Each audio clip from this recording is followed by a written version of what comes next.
taqdirni hech narsa o'zgartira olmaydi deydi.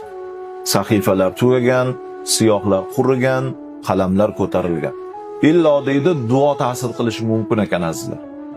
Taqdiriga, qadarga duo ta'sir qilishi mumkin ekan.